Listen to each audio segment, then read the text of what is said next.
오늘 여러분들과 함께 나눌 말씀은 지난주까지 저희가 룻기를 함께 나눴었고요.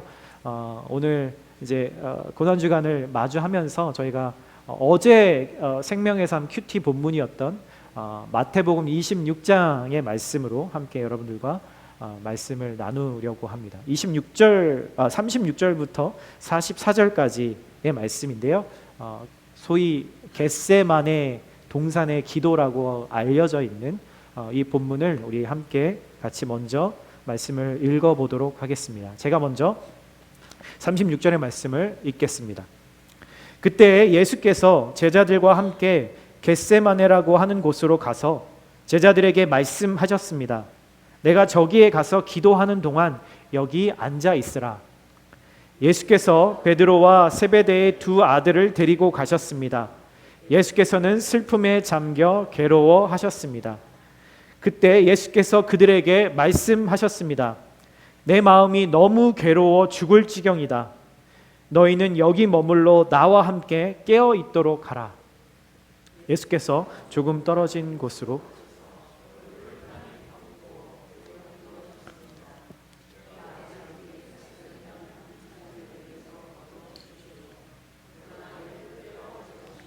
아버지의 뜻대로 하십시오. 그리고 제자들에게 돌아와 보니 그들은 자고 있었습니다. 예수께서 베드로에게 물으셨습니다. 너희가 1시간도 나와 함께 깨어 있지 못하겠느냐? 시험에 들지 않도록 깨어서 기도하라. 마음은 간절한데 육신이 약하구나. 그리고 예수께서 다시 가서 기도하셨습니다. 내 아버지, 내가 마시지 않고서는 이 잔이 내게서 떠날 수 없다면 아버지의 뜻대로 해 주십시오. 예수께서 돌아와 보니 제자들은 또 잠이 들어 있었습니다. 그들은 너무 졸려서 눈을 뜰 수 없었습니다. 함께 읽을까요? 그래서 예수께서 그들을 두고 또 다시 가셔서 세 번째로 똑같은 기도를 하셨습니다. 아멘. 네, 깨어 있읍시다라고 한번 오늘 설교의 제목을 지어봤습니다.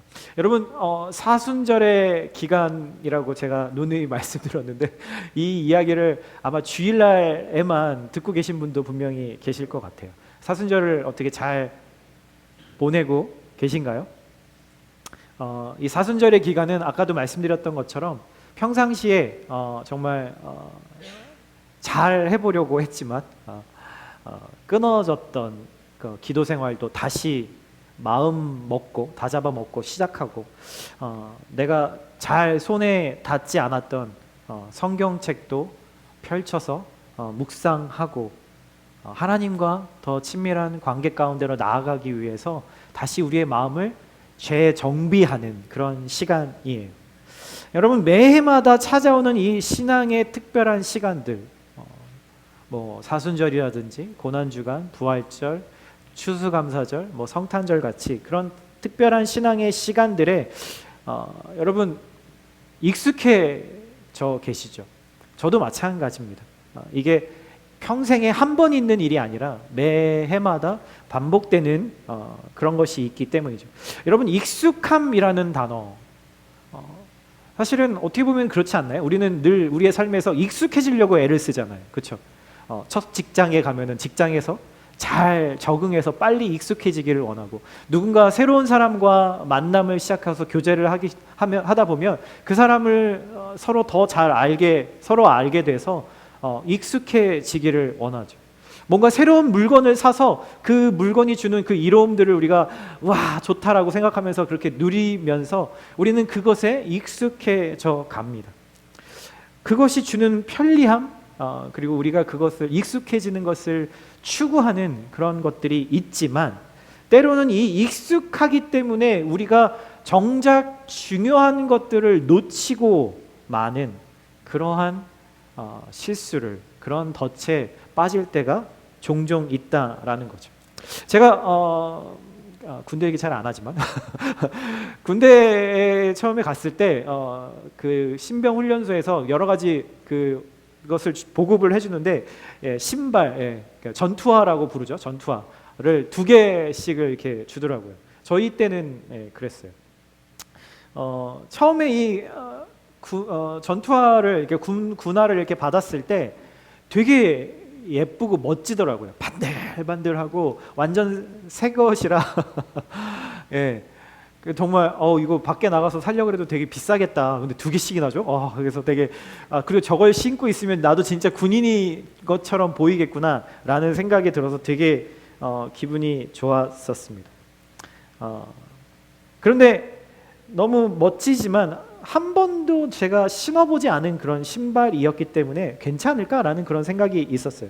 아니나 다를까, 처음 신은 이 전투화는 겉은 너무 멋져 보이지만 신발 안에 제 발은 완전히 이 딱딱한 군화에 이리 치고 저리 치면서 피나고 빨개지고 물집 잡히고 터지고 이런 것들이 찾아오게 되더라고요. 뭐 요즘 군대는 이렇게 딱딱한 전투화를 주지 않는다고 하던데 저희 때만 해도 엄청 딱딱한 군화를 신었습니다.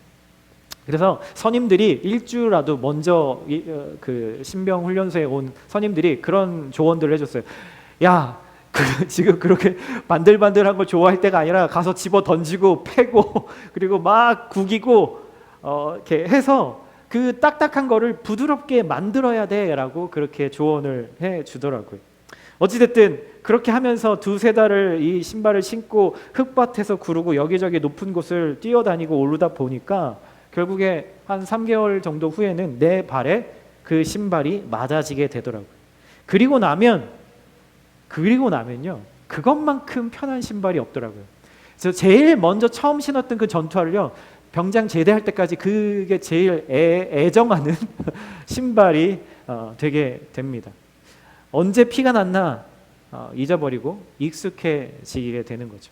여러분 이런 거와 마찬가지로 어떤 일이건 어떤 관계건 어떤 문제건 여러분 익숙해지면 편안해지지만 종종 익숙해지기 때문에 우리가 놓치는 것이 분명히 있다라는 거예요. 신앙도 마찬가지입니다. 신앙이 익숙해질 때 여러분 덫에 걸릴 수 있는 건 뭐냐면 형식만 남고 그래서 그 형식을 취했을 때 우리 스스로를 위안하면서 그런데 하나님을 개인적으로 만나는 그 기쁨은 우리가 잃어버린 채로 살아가게 된다라는 사실이죠. 여러분은 어떠세요? 여러분 잘 살고 계세요? 사순절은 예수님과 나와의 이 익숙해져서 뜨뜻미지근해진 소원해진 그 마음을 다시 불을 지피는 시간, 그런 기회라는 거죠. 저는 여러분들이 이 돌아오는 한 주, 마지막 고난주간을 통해서 하나님과 여러분들의 관계에 익숙함을 몰아내고 다시 새로움으로 다시 한번 하나님과 뜨거운 사랑을 나누는 그런 한 주가 되시기를 예수님의 이름으로 축복합니다. 네. 오늘 본문을 한번 자세히 한번 들여다볼게요. 36절에 이렇게 예수님이 말씀하신 마지막 만찬, 최후의 만찬이라고 알려진 그것을 끝내고 나서 예수님이 제자들과 함께 겟세마네 동산에 가셔서 기도를 하시는 거죠. 그때 예수께서 제자들과 함께 겟세마네라고 하는 곳에 가서 그들에게 내가 저기 가서 기도하는 동안에 너희는 여기에 앉아 있으라라고 말씀하시고 베드로와 세베대의 2 아들을 데리고 요한과 야고보죠. 데리고 가서 근심하면서 기도하면서 근심하면서 괴로워하셨습니다. 그때 예수께서 그들에게 말씀하시죠. 내 마음이 괴로워 죽을 지경이다. 너희는 여기에 머물러 나와 함께 깨어 있으라. 이거 마지막 38절에 정말 많은 또 묵상의 내용들이 담겨 있는 것 같아요. 여러분 이 겟세마네 동산에서 예수님이 하신 이 고백, 이 스토리만큼이나 예수님의 그 내면을 잘 들여다볼 수 있는 본문은 찾아보기 어려운 것 같아요. 왜냐하면 여러분 지금 예수님이요, 하나님이신 예수님이 가장 큰 유혹에 직면하셨거든요. 그래서 예수님이 근심하며 괴로워하셨대요. 여러분 한번 기억해 보세요. 복음서 4개의 복음서가 있는데 그 복음서에서 예수님이 근심하셨다, 예수님이 괴로워하셨다라는 말은 거의 등장하지 않습니다. 자기 자신 때문에, 자기 자신의 일로. 대부분 근심하며 괴로워하는 사람들이 예수님을 찾아왔고 그 사람들을 예수님이 치료하시거나 회복시키시거나 다시 은혜 안으로 들어가게 하시면서 그들의 근심을, 괴로움을 평안으로 바꾸어 주신 일들을 주로 하셨으니까요. 예수님은 그분의 삶에서요 이미 많은 고통을 다 경험하셨어요. 여러분 40일 금식도 하셨죠. 사탄에게 시험도 받아보셨죠. 더러운 귀신도 만나보셨죠. 사람들을 돕느라고 사랑하느라고 잠도 못 주무셨죠. 끼니도 제대로 챙기지 못하셨죠. 밖에서 노숙하는 것들은 기본이셨고 사람들에게 막말을 듣거나 욕설을 듣거나 거절을 당하거나 배신을 당하거나 감시를 받거나 멸시를 받는, 어떻게 보면은 인간으로서 겪을 수 있는 모든 어려움들을 다 경험하신 분이세요. 그런데 그럴 때 예수님이 고통스럽고 마음이 괴롭다라고 말씀하신 적은 없었거든요. 그런 예수님이 지금 이제 이틀 후면 십자가에서 죽으시기로 예정이 되어 있는데 그 전에 겟세마네라고 하는 곳에 산에 가셔서, 동산에 가셔서 밤새 기도하셨다라는 얘기죠. 여러분 밤새 기도하셨대요. 여러분 밤새 TV를 보신 적은 있으시죠? 여러분 밤새 게임을 한 적은 있잖아요. 그렇죠? 근데 여러분 밤새 기도해 보셨어요? 저는 했으니까 여러분들은 안 했다, 뭐 이런 비교를 하려고 말씀드리는 게 아니에요. 절대. 어떤 마음이길래 도대체 밤을 새서 기도하셨을까라는 것을 한번 생각해 보자라는 거죠. 잠이 안 와서 기도하신 게 아니잖아요. 할 게 없어서 기도하신 게 아니었잖아요. 밤에 자발적으로 기도하는 사람의 마음은 과연 어떤 마음이었을까라는 거죠. 괴롭고 너무너무 그 괴로운 마음 때문에 죽을 지경이라고 고백을 하시는 거죠. 여러분 예수님은요 지금 이틀 후면은 이제 자신이 십자가에서 죽으셔야 한다라는 사실을 알고 계셨고요. 그리고 이 사실을 자기가 예수님이 사랑하시는 그 12 제자들한테 누누이 말했지만 제자들은 아직도 이게 도대체 무슨 상황인지를 전혀 깨닫지 못하는, 그런데 그런 제자들을 남겨두고 가야 하는 예수님의 마음, 그 마음은 어떤 마음이셨을까요? 만약 저와 여러분이 지금 이 밤에 겟세마네의 예수님이었다면 여러분 우리 마음은, 내 마음은 어떤 마음이었을까요? 도저히 너무너무 피곤해도 도저히 잠을 잘 수 없는 그런 마음의 상태가 아니었을까요? 여러분 여기서 근심하여 괴로워하셨다, 마음이 죽을 지경이다, 이 표현은요 원어를 제대로 직역을 하면 이런 표현입니다. 몹시 아주 놀랄 만한 일이나 당혹스러운 일을 만나서 그 사람의 감정의 상태가 아주 지금 격해져 있다라는 의미인 거예요. 예수님의 입에서 자신의 마음의 그 내면의 것들이 토해져서 나온 고백이었다라는 거죠. 여러분 우리는 이런 생각 해볼 수 있잖아요. 아니 어떻게 예수님은 하나님이신데, 예수님은 신이신데 왜 괴로우시지? 이런 질문 해볼 수 있지 않을까요? 모든 것을 다 알고 계신 분이시고 모든 것을 다 해결할 능력을 가지고 계신 신이신 하나님이신데 왜 그분의 마음이 괴롭으냐 이거예요. 왜 죽을 지경이냐라는 거죠. 여러분 이런 말을 들으면 약간 당황스럽지 않으세요? 예수님이 하나님이 아니신가 그러면? 여러분 이 복음서가 기록될 즈음에는요 이미 예수님이 돌아가신 지 70년, 80년이 지난 시점이에요. 수십 년이 지난 후에 기록이 되었어요. 제자들이 하나씩 순교를 당해서 죽어가고 있을 때였죠. 여러분 그런데 놀라운 사실은 이 제자들이 한 사람 한 사람씩 순교를 당해서 죽을 때 예수님처럼 괴로워서 죽을 지경의 상태로 죽지 않았다라는 사실이에요. 여러분 기독교의 전승에 보면은 이 12 제자들이 죽을 때, 순교할 때 오히려 평안하게 죽었다고 얘기하고요. 스데반처럼, 사도행전에 나오는 스데반처럼 기뻐하며 죽었다라고 하고요. 폴리캅이라고 하는 사람처럼 담담한 모습으로 그렇게 죽었다라고 기독교 전승에 그렇게 기록되어 있습니다. 십자가에서 거꾸로 못 박혀 죽기도 하고 돌에 맞아 죽을 때까지 돌에 맞아서 죽기도 하고 불에 휩싸인 채 화형을 당해서 죽음을 맞이했음에도 불구하고 그들은 그 죽음 앞에서 괴롭거나 그렇게 하지 않았다라는 거죠. 여러분, 그렇다면 예수님의 제자들은 오히려 더 은혜가 되는 순교의 모습으로 이 세상을 떠났는데 왜 하나님이신 예수님은 이렇게까지 깊이 고뇌하고 슬퍼하셨을까? 여러분, 그게 우리가 궁금해야 되지 않을까요? 분명히 이유가 있었을 테니까. 여러분, 예수님의 죽음은 사람들이 맞이하는, 우리가 일반적으로 맞이하는 그 죽음과 전혀 다른 종류의 죽음이었기 때문이에요.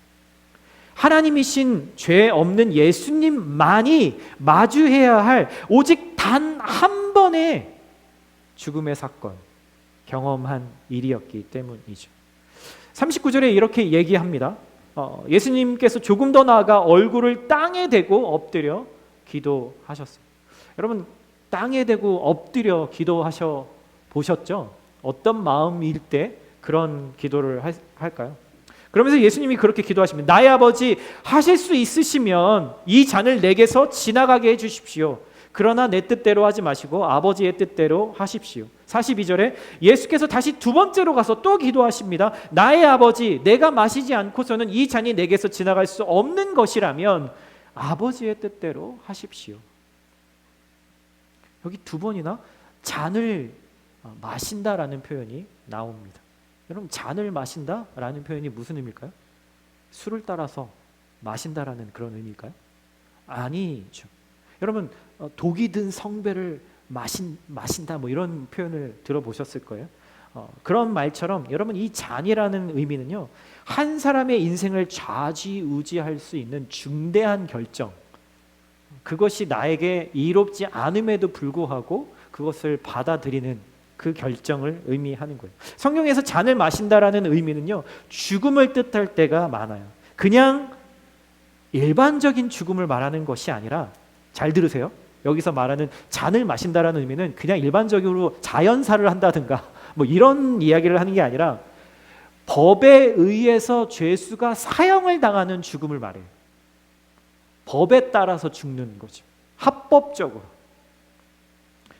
누군가가 죄를 지어서 법원에서 사형을 언도받으면 나중에 그 사형이 만약에 집행이 된다면 법에 따라서 그 사람은 죽임을 당하는 거잖아요. 예수님이 괴로워서 죽을 지경이 되신 이유가 바로 여기에 있습니다. 하나님이 하나님의 법을 따라서, 하나님의 말씀을 따라서 예수님을 죽음에 내어주셨다라는 말인 거예요. 여러분, 이해되시죠? 어떻게, 여러분, 우리는 그런 생각할 수 있잖아요. 어떻게 아버지가 아들을 죽음에 내몰 수가 있겠냐라는 거죠. 여러분들의 아버지는 그런 분들이 아니시잖아요. 여러분, 만약에 이런 일이 우리 세상 가운데서 일어나면 그거는 사람들이 뭐라 부르죠? 폐륜이라고 부르잖아요. 그렇죠? 인간의 가장 기본적인 윤리조차도 저버린 일이라고 말할 수 있는 거잖아요. 여러분, 그런데 하나님이 자신의 아들이신 예수님을 합법적으로 죽이신 이유가 분명히 있으셨다라는 거죠. 여러분, 이유가 뭘까요? 우리 너무나 잘 알아요. 그렇죠? 이 질문의 정답을 우리는 너무 잘 말할 수 있어요. 아들을 죽여서 다른 누군가를 살려내시기 위한 거죠. 그 누군가가 누구죠? 바로 나잖아요. 여러분, 외면하지 마세요. 저 사람이 아니고요, 나라고요. 나. 하나님 없이 죽어가고 있는, 말라가고 있는, 노랗게 잎이 다 말라버리는 것 같은 지금 내 삶을, 내 인생을, 내 영혼을 다시 소생시켜서 살려내시려고요. 마치 병원에서 자발호흡이 멈춰있는 그 환자를 CPR을 통해서 다시 숨을 돌아오게 만드는 거죠. 마치 조선시대에 보면 임금에게 사약을 받고 죽어야 할 나를 대신해서 하나님의 그 진노의 잔을, 그 사약을 예수님이 지금 대신 받아 마시겠다라고 하시는 거예요. 여러분, 이 진노의 잔이요, 완전히 부어진 것은 이틀 뒤 십자가에서였지만 이미 겟세마나에서부터 시작되었어요. 여러분, 이 잔의 의미가 하나님의 진노라면, 여러분, 하나님의 진노는 과연 어떻게 부어지는 걸까요? 여러분, 우리는 그런 생각할 때 있잖아요. 아, 이거 내가 잘못해서 하나님이 나에게 벌을 주시는 걸 거야. 여러분, 그런 생각할 때 많지 않으세요? 내가 갑자기 사고를 당했다, 갑자기 교통사고가 났다, 갑자기 병이 났다, 갑자기 직장에서 잘렸다, 갑자기 사기를 당했다, 뭐 이런 것들로 하나님의 진노가 우리에게 임하게 되는 걸까요? 여러분, 하나님의 진노는 어떻게 보면 단순합니다. 단순해요. 하나님 그렇게 복잡한 분이 아니세요. 근데 가장 강력하시죠. 하나님의 진노는요, 그 방법이 뭐냐면 하나님이 더 이상 나와 함께하지 않는 거예요.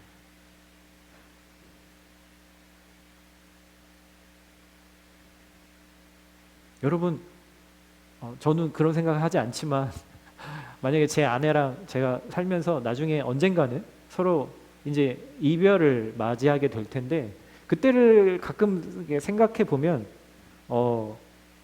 부인하고 싶죠. 함께 있지 못한다라는 것은 바로 그런 의미인 거예요. 바꿔 말하면 하나님이 나를 떠나시는 거예요. 여러분, 그러신 적 없겠지만 우리 주로 어린이날, 우리가 어린이일 때, 어린이날이 되면 엄마 아빠와 함께 뭐 어린이 대공원이든 서울 대공원이든 뭔가 놀이공원에 갔던 기억들이 좀 있으실 텐데, 여러분, 그런 시간에 많은 아이들이 어떻게 되죠? 부모를 잃어버리는 그런 사고들이 많이 발생한다고 하잖아요. 여러분, 그 부모의 손을 놓친 그 아이의 입장에서 가장 큰 고통이 뭘까요? 지금 내 간식 사줄 엄마 아빠가 없다는 걸까요? 내 간식이 사라진 걸까요? 오늘 저녁에 내가 먹을 돈가스가 이제 더 이상 개런티 되지 않아서일까요? 아니잖아요. 엄마 아빠가 없다라는 그 사실 자체가, 나와 함께 없다라는 그 사실 자체가 그 아이에게 가장 큰 재앙인 거죠. 여러분, 다시 나에게로 돌아와 볼까요? 여러분, 지금 나는 어떤가요? 여러분, 우리는 지금 하나님과 가까운 관계를 가지고 있나요? 우리는 이렇게 종종 생각할 때가 있어요. 하나님이 익숙해지고 우리의 신앙생활이 익숙해지고 교회 생활이라는 게 익숙해지면서 우리는 그런 생각을 합니다. 난 언제든지 하나님께 가까이 갈 수 있어. 그 정도로 지금 내가 하나님과 멀리 있는 건 아니야. 그러니까 내가 마음만 먹으면 언제든지 하나님께 가까이 갈 수 있고, 하나님은 언제든 그런 나를 받아주실 거야. 그러니 지금 이 정도 살아가는 거는, 이 정도 거리 두고 살아가는 건, 이 정도 뜨뜻미지근한 마음으로 살아가는 건 언제든지 내 마음 먹기에 따라서 바꿀 수 있어. 그러니 괜찮아. 우리의 마음의 소리를 제가 번역기로 돌리면 이런 소리가 되지 않을까요? 여러분, 정말 이 말이 사실이라고 생각하세요? 내가 믿는 대로 그렇게 될까요? 여러분, 성경에 수많은 사람들이 이런 생각을 가지고 살다가 결국 하나님의 심판의 잔을 마시는 사람들이 너무나 많이 등장한다는 것을 여러분 꼭 기억하셔야 돼요. 여러분, 죄가 뭔가요? 거짓말하는 거요? 음란한 일을 하는 거요? 법을 어기는 거요? 다른 사람들을 판단하고 욕하고 불평하는 거요? 네, 맞아요. 그런데 여러분, 그 죄들의 공통점이 뭔지 아세요? 그 죄들의 공통점은 하나님이 원하지 않는 것을 내가 선택한다라는 거예요. 여러분, 이것은 단순히 죄를 행동하는 것만을 얘기하는 것이라 죄를 짓기로 이미 마음 먹은 그 단계부터 포함이 돼요. 그래서 여러분, 하나님의 진노의 본질은 이거예요. 네가 그렇게 나를 떠나기를 원해? 네가 그렇게 나와 거리를 두기를 원해? 그렇다면 내가 그 소원 들어줄게. 이게 바로 하나님이 인간에게 주실 수 있는 가장 큰 심판이라는 거죠. 여러분, 그래서 우리는 이것을 두려워해야 돼요. 지금 하나님과 내가 관계가 그렇게 가깝지 않다면 여러분, 우리가 가장 근심하고 걱정해야 될 것은 바로 그 사실이라는 거예요. 여러분, 내 통장에 돈이 조금씩 사라지는 것이 내 큰 두려움이 아니라요, 내가 바라는 것을 얻지 못하는 것이 가장 큰 두려움이 아니라요, 심지어 내가 죽는 것도 가장 큰 두려움이 아니라요, 하나님이 나와 함께 계시지 않는 것이 가장 큰 두려움이라는 사실이에요.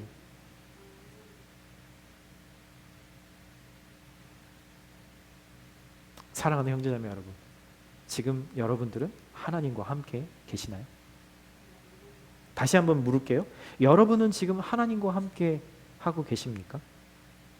예수님은 어느 누구보다도 이 하나님의 성령을 통해서 하나님의 사랑과 임재를 경험하신, 그 기쁨을 누려보신 분이세요. 그런데 겟세마네에 들어가서 기도를 시작하실 때 창세전부터 이어온 하나님 아버지와의 연결이 처음으로 끊어지는 것을 경험하신 거예요. 하나님이 응답을 하실 수가 없으니까요. 내 아들 예수가 누군가를 살리기 위해서, 나를 살리기 위해서 그 십자가에서 죽어야만 하니까요. 이 잔을 내게서 지나치게 해주십시오라고 하는 그 기도를 들어주실 수가 없으시니까요. 하나님은 침묵하세요. 예수님이 지금 하나님에게 피난처로 찾아갔지만 결국 지금 피난처가 열린 것이 아니라 마치 지옥 문이 열린 거죠. 여러분 영화에서나 지옥에 여러분들이 가지고 있는 그런 이미지가 있겠지만, 여러분 지옥이 왜 지옥인 줄 아세요? 하나님이 그곳에 안 계시기 때문에 지옥인 거예요.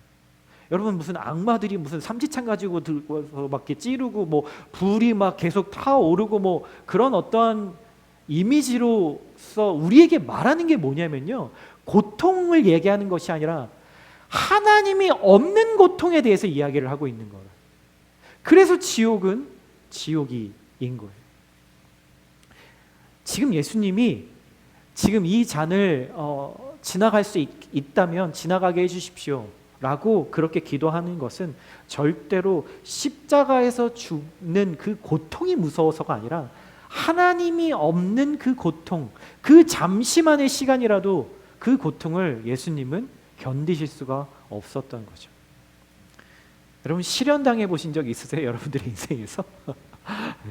누구나 다 한 번쯤은 있으실 것 같은데, 사랑하는 여인과 헤어져도 감당하기 어려울 정도로 고통스러운데, 여러분, 예수님이 하나님 아버지와의 관계가 끊어졌을 때 느꼈던 고통은 우리가 감히 상상할 수 없는 것이었을 거예요.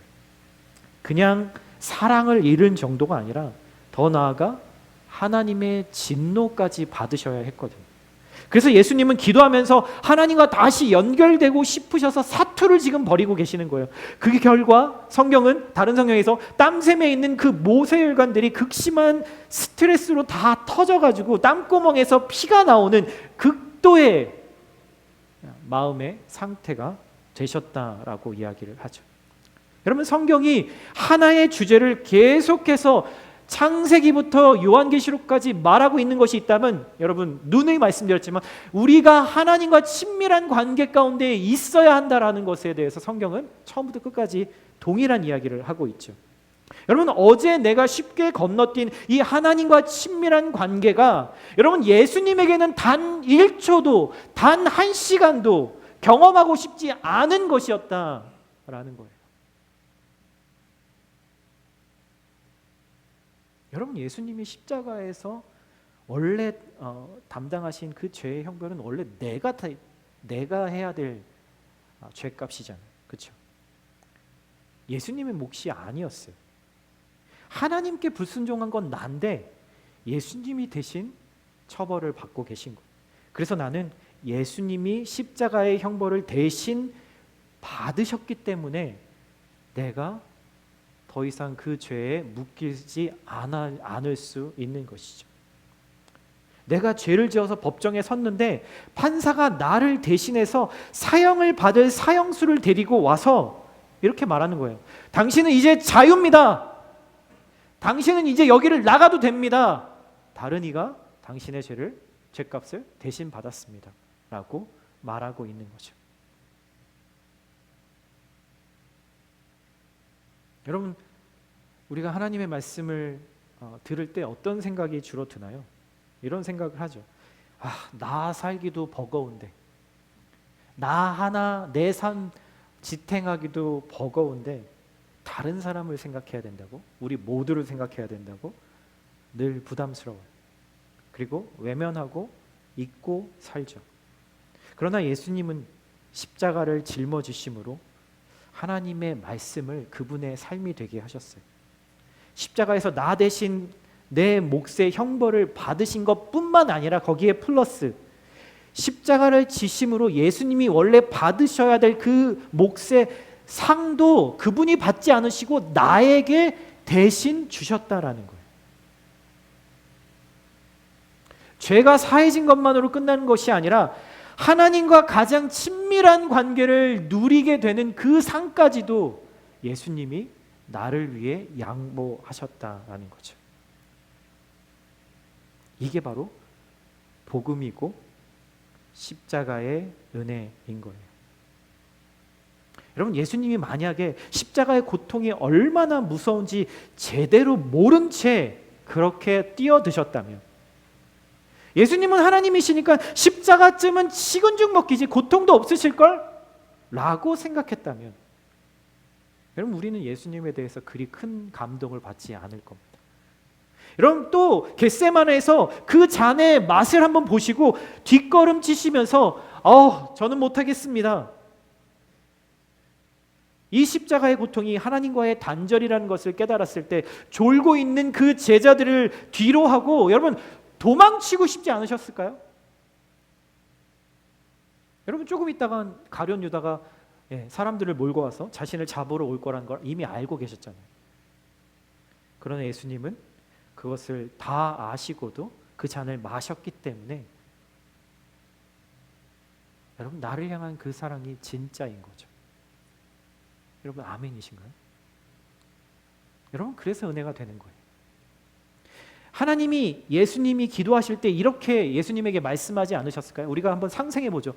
예수님과 하나님과 기도할 때 하나님이 도대체 예수님에게 어떤 말씀을 하셨을까? 야, 여기 아들아, 네가 마실 잔이 여기 있어. 그리고 저기 잠들어 있는 네 친구들 보이니? 네가 사랑하고 있었던 그 사람들 보이니? 저들은 영영 너에게 아무것도 해주지 못할 텐데 그래도 이 잔은 마실 수 있겠니? 그래도 저들이 구원받으려면 다른 길은 없어. 네가 죽어야 그들이 살 수 있어. 네 앞에 놓은 불길이 얼마나 맹렬한 불인지를 봐. 네가 받아야 될 고통이야. 그래도 나를 사랑함으로, 그리고 저들을 사랑함으로 기꺼이 이 잔을 마실 수 있겠니? 여러분, 오늘 본문에 예수님이 겟세마네에서 3번 기도하셨다라고 이야기를 해요. 여러분, 이 3번 기도하신 내용의 핵심이 뭔지 아세요? 내가 원하는 대로 하지 마시고 아버지가 원하시는 대로 해 주십시오. 이게 예수님의 3번 하신 기도의 내용이었어요.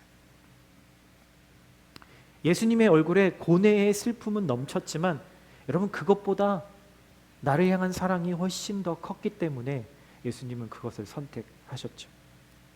그래서 저와 여러분은 이 예수님이 나를 위해서 하신 일을 믿을 때 우리는 구원을 받게 되어 있어요. 사랑하는 형제자매 여러분, 예수님은 아무도 보는 사람 없는 한밤중 깊은 산 속에서도 그분은 옳은 일을 선택하셨습니다. 여러분들은 어떤 선택을 하고 계세요? 좋을 때나 안 좋을 때나 똑같이 내 삶에서 주님이 가장 우선순위가 되세요?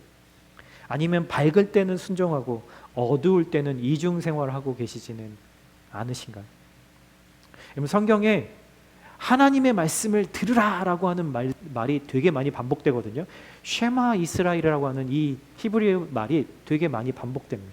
여러분, 이 말은요, 그저 listen carefully 여기에서 끝나지 않고요, listen carefully and obey를 포함한 말이에요. 들었으면 순종하라라는 거죠. 예수님이 그렇게 하셨어요. 예수님이라고 살고 싶지 않으셨을까요? 죽음을 피하고 싶지 않으셨을까요? 그럼에도 불구하고 옳은 것을 선택하실 수 있었던 이유는 바로 내 뜻대로가 아니라 아버지의 뜻대로 되기를 기도했기 때문이라는 거죠. 그래서 오늘 본문에 예수님이 우리에게 2번이나 이렇게 말씀하세요. 한번 읽어볼까요? 시작.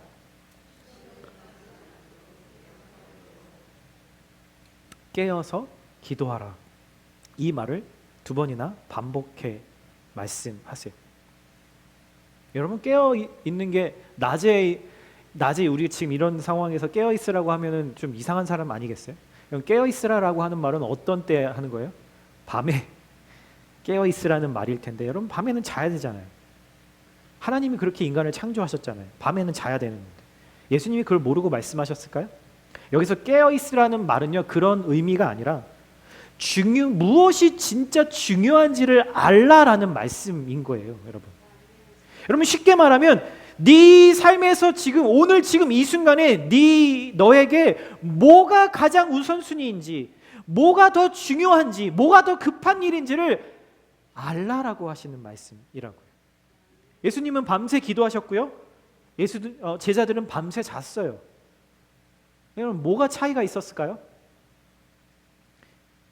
예수님은 지금 기도하는 것이 자는 것보다 더 우선순위이고 더 급하고 더 중요하다라고 생각하셨던 거고, 제자들은 정반대로 생각했던 거겠죠.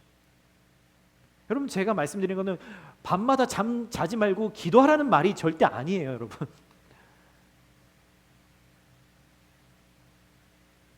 밤을 새더라도 하나님께 기도하는 것이 내 삶에 정말 우선순위가 되고 있는가?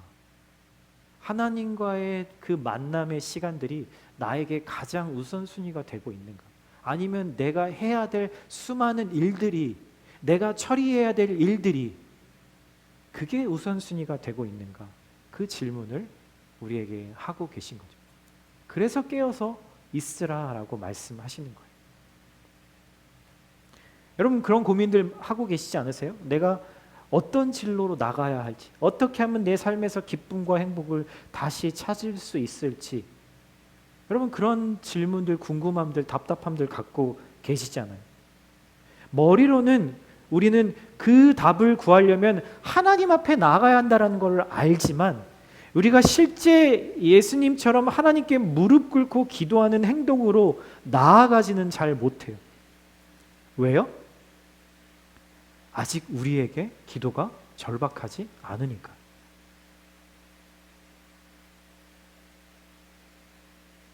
여러분, 그래서 우리는 지금 내 상태를 깨달을 수 있어야 돼요. 그것은 하나님의 은혜가 있어야지만 내가 지금 어떤 상태인지, 내가 어떻게 절박한지를 알 수 있게 되죠.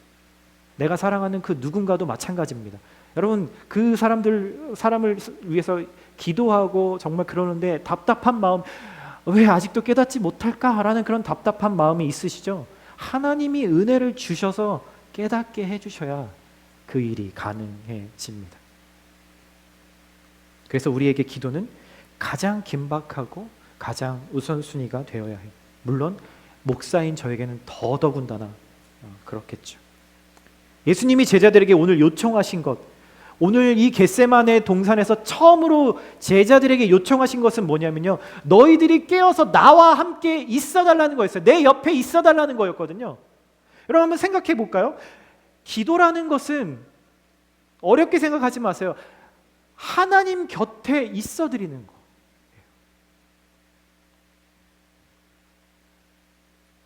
우리는 기도라고 생각하면 내가 기도할 때 하나님이 여기에 오셔서 내 기도를 들으시고 내 기도에 응답해 주셔야만 한다라고, 그게 우리는 기도라고 이미지를 생각하잖아요. 아니요. 내가 있는 곳에서 하나님이 계신 곳, 장소를 의미하는 것이 아니라 하나님의 마음으로 들어가서 그 마음을 듣고 깨닫고 공감하는 것. 내가 무언가를 이야기하지 않아도, 내가 많은 것을 하나님께 요구하지 않아도 하나님이 어떤 감정을 느끼고 계시고 어떤 마음을 가지고 계신지를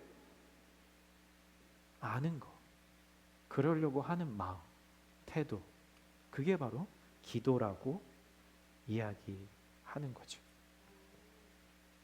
여러분, 수십 가지의 기도 제목을 가지고 30분 동안 내가 기도해야지라고 하는 것을 말하는 것이 아니에요. 그저 내가 예수님 곁에 함께 있어서 때로는 다른 이들을 위한 그분의 마음을 느끼고 공감해 드리는 것, 그것이 바로 기도라는 것이죠. 사랑하는 형제자매 여러분, 이번 한 주 예수님과 함께 있어 드리세요. 사랑하는 사람에게 여러분, 우리가 할 수 있는 가장 최고의 것은 함께 있어 주는 것입니다. 그것이 그리고 기도예요. 돌아오는 이 한 주, 고난 주간에 여러분들 이 시간들을 보내면서 예수님과 함께 있기를 가장 먼저 하루의 시간에 선택할 수 있는 그 은혜가 우리 모두에게 있기를 예수님의 이름으로 축복드립니다. 아멘. 아멘.